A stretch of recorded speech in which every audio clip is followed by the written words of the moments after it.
Hi there and welcome to another quick tutorial Tuesday.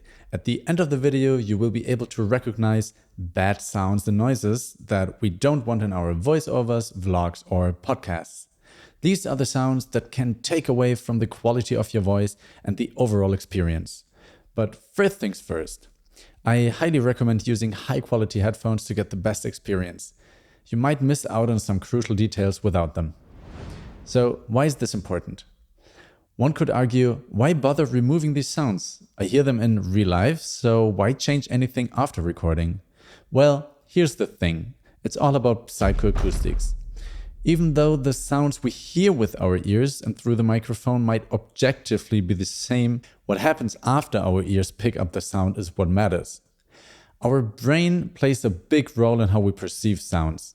They can adjust and focus on specific sound sources, making some louder and others quieter, even though they all started at the same volume. Imagine being at a noisy party, talking to a friend. You can hear them clearly, but then another acquaintance starts talking to you and your attention shifts. Suddenly, they're clear and your friend becomes part of the background noise. Our brain chooses what to listen to. Similarly, we often ignore static background noise, like a humming PC fan. We don't notice it until it's gone, revealing how it was there all along.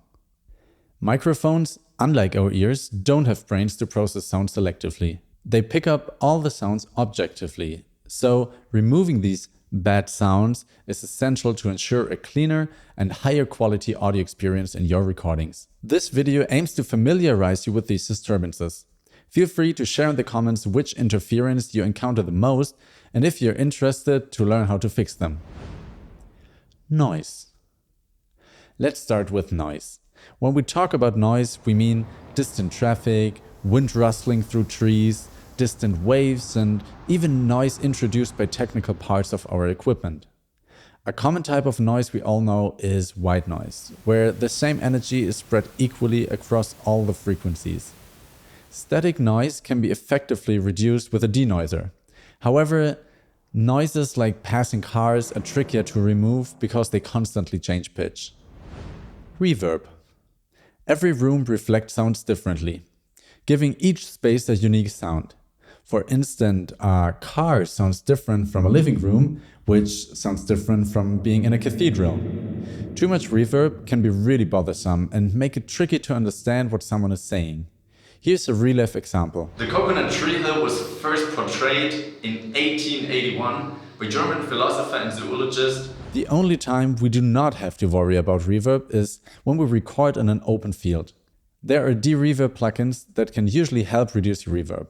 It's essential to minimize reverb, but be careful not to overdo it. You can achieve this with plugins like the Supertone Clear plugin. I link your tutorial right here. Hums and buzzing. Hums and buzzes are similar to noise, but typically occur in a specific part of the frequency spectrum. For example, fridges and ACs or some older lights often produce a humming sound.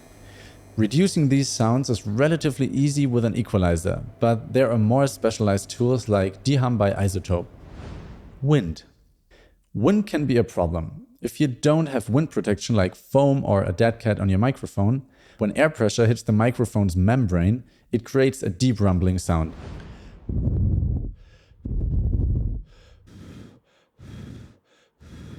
It's easier to avoid this before recording by using the right protection, but if it does happen, you can reduce it using an EQ or the de-wind module from isotope, an industry standard tool for audio restoration. Pop sounds. Pop sounds are similar to wind sounds. Some letters like P, K, and T release air. If you're too close to your mic or speak directly into it, the air reaches the microphone's membrane, creating this kind of sound even with having wind protection on the mic. Either avoid it by speaking slightly diagonal into the mic, use thicker wind protection, or there is a module in isotope which fixes that issue quite well in post. Sibilance sounds. Sibilance sounds refer to the S sounds, and depending on your accent and the microphone you use, these sounds can be quite harsh. Typically, we want to slightly reduce the volume of these sounds. A helpful tool for this is a de-esser, a staple in every editing software and DAW. Mouth declick. Mouth clicks are a typical technical issue. When recording, We usually want to get as close to the microphone as possible for the best quality. However, this means we hear every sound that comes out of our mouth, especially if your mouth are a bit sticky because we're a bit dehydrated. The results in clicking or smacking sounds that we don't typically notice when listening to another person. One trick is to drink a bit of water before recording. If that doesn't help, Isotope has a solution called declick, which makes it super easy to automatically remove those clicks. Rustling. Rustling is particularly important for people using lav mics hidden under clothing.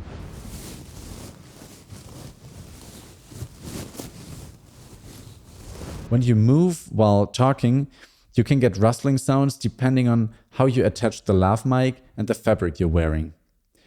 There are tools to repair this, but it's always better to avoid it through careful lav mic placement. Clipping.